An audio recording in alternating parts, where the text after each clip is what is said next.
السلام عليكم ورحمة الله وبركاته. ان شاء الله عرفنا اسرار الطحينة من محل سرجة. جوزي جه وجاب لي سر عمايل الطحينة من واحد يعرفه صاحب محل سرجة. هقولك في الفيديو ده على اهم التفاصيل اللي تطلع لك الطحينة مش ممررة وقوامها مظبوط وتقعد مدة طويلة في التلاجة من غير ما الزيت يفك منها او من غير ما تفصل زيت، وبمكونات قليلة جدا بس هتعمل لك كمية كبيرة من الطحينة. وكفاية ان انت تكوني عاملاها في البيت بايدك وضامنة ان هي نظيفة وتشوفوا قوامها عامل ازاي. في البداية كده نقول بسم الله الرحمن الرحيم. اللهم صل وسلم وبارك على محمد وعلى آله وأصحابه أجمعين. بس ما تنسيش اللايك والاشتراك للقناة اللي أول مرة يتابعني. يلا نقول بسم الله الرحمن الرحيم ونجيب طاسة على النار. معانا هنا هو جوزي اللي هيقوم بالمهمة دي معانا، لان هو بقى عارف طريقتها من الراجل اللي يعني يعرفه. ربع كيلو سمسم، ربع كيلو سمسم وربع كيلو سوداني، بس السوداني مش هياخده كله، وحوالي من 5 معالق دقيق.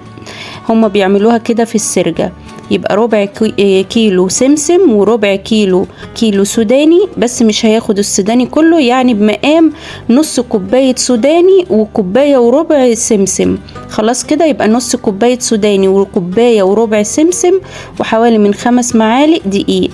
خلاص كده، ويا مدوب بس كده يسخنوا كده على النار شويه. وبعد ما يتلفوا لفتين كده على النار هجيب المطحنه بتاعتي، مش الكبه، لان الكبه هتفرم. انا مش عاوزاها فرم، انا عاوزاها مطحونه كله كده. الخليط ده كله يتطحن كويس جدا جدا جدا عشان اما اجي احطها في الخلاط ميبقاش فيها قطع كده وحبيبات، تبقى سائله زي بتاعه المحلات بالظبط.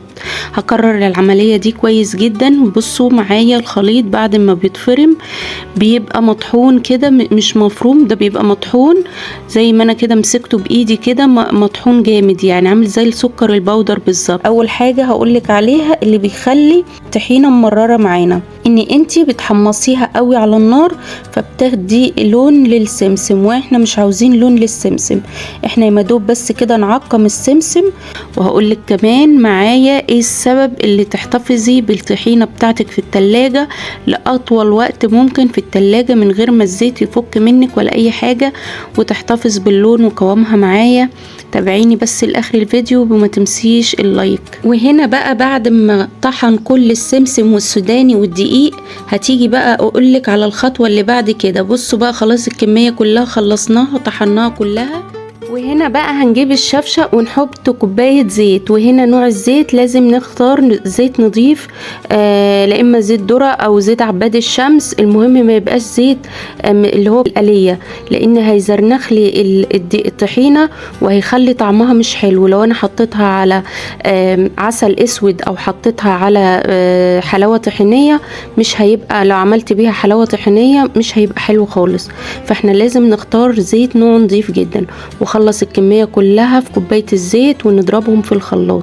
هنا بقى كان هو برضو ضاف نص معلقة ملح.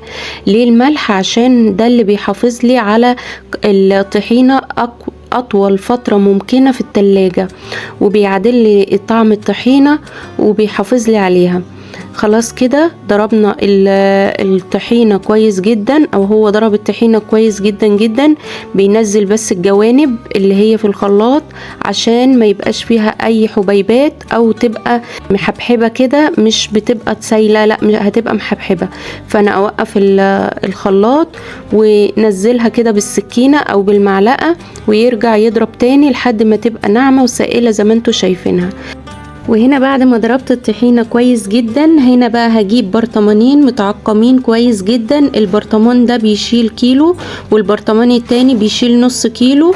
هنا عمل لي كيلو طحينة، والبرطمان ده مش هيتملي للاخر، هيبقى ربع كيلو طحينة. يعني البرطمان ده نص كيلو هيتملي نصه هيبقى ربع كيلو، يبقى كيلو وربع معايا طحينة من ربع كيلو سمسم وكوباية سوداني وكوباية زيت.